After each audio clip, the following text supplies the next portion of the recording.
Ursula Heise's Imagining Extinction explores how humans imagine, represent, and emotionally respond to the extinction of other species.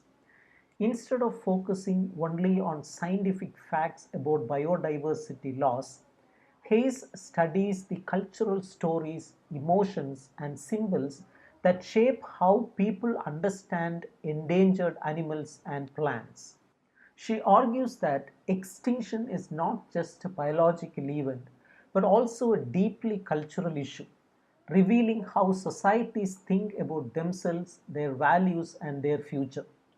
Hayes begins with a simple question: why do humans care about endangered species? She notices how images of pandas, polar bears, and other animals appear everywhere, from chocolate wrappers and museum shops to films and advertisements. These images are both comforting and unsettling. They remind us of our role in harming the planet, yet they also turn extinction into a familiar part of everyday life. She introduces the concept of the Anthropocene, the current era when human activity shapes the Earth's systems. In this age, the idea of nature as something separate from humans no longer fits.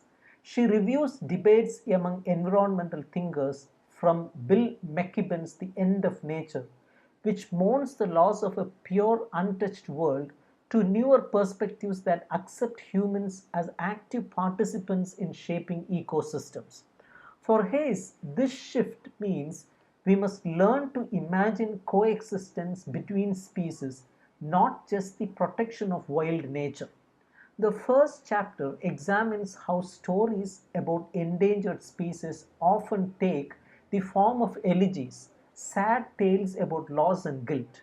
Examples include the extinction of the passenger pigeon, dodo, and Tasmanian tiger.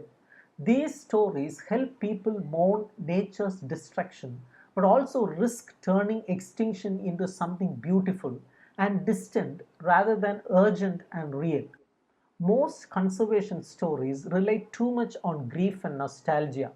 She proposes that comedy, with its focus on survival, adaptation, and unpredictability, could offer a different way of imagining conservation.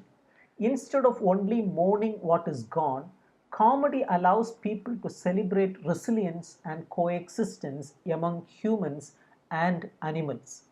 In chapter 2, Hayes turns to the rise of digital biodiversity databases such as archive.org, the Encyclopedia of Life, and the IUCN Red List.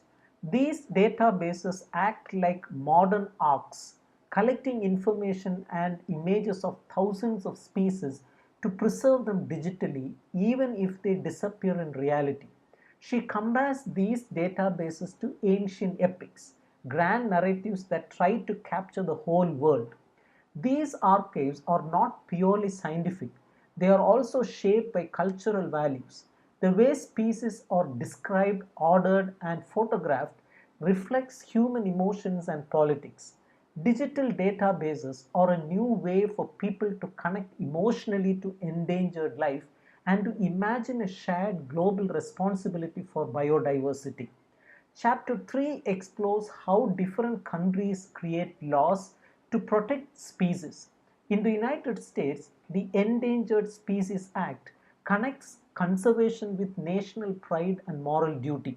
In Germany, laws focus on protecting landscapes as part of cultural heritage. The European Union emphasizes shared habitats, while Bolivia's laws mix modern environmental ideas with indigenous beliefs in Mother Earth, Panchamama.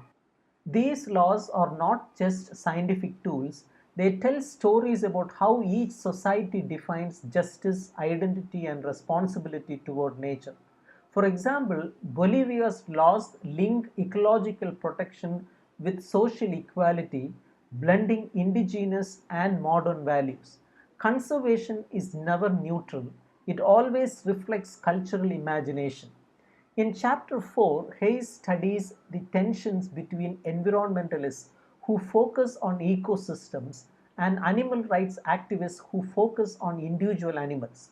Environmentalists often accept killing invasive species to save ecosystems, while animal rights groups reject all forms of killing.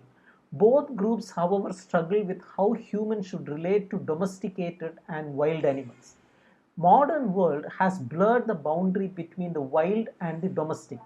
Many species now live in semi-human environments shaped by our cities, farms and technologies.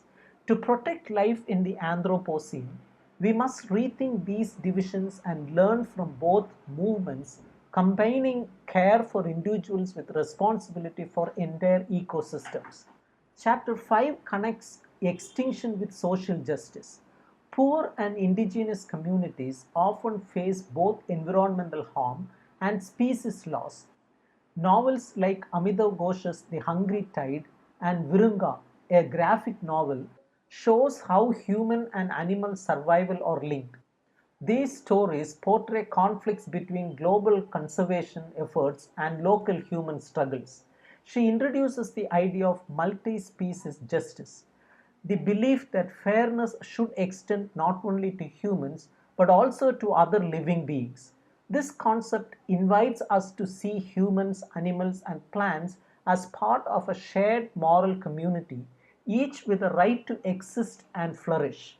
In the final chapter, Heise explores science fiction and speculative writing as ways of imagining new relationships between species. She discusses how writers like Orson Scott Card and filmmakers create worlds where humans and aliens, or animals and humans, build communities together. These imaginative stories reflect real world efforts like de extinction projects, where scientists try to bring back extinct animals through DNA. Hayes connects this to debates among philosophers like Dibesh Chakrabarti, who argues that climate change has turned humanity into a single planetary force. However, she emphasizes that this we is not simple. People around the world experience environmental change very differently. Fiction can help us imagine a fairer global cosmopolitanism that includes all species, not just humans. The book ends with a reflection on the polar bear, a symbol of both cuteness and crisis. Images of polar bears hugging humans or floating on melting ice capture our mix of love and guilt toward nature. These images show that caring for endangered species is as much about emotion and imagination as about science.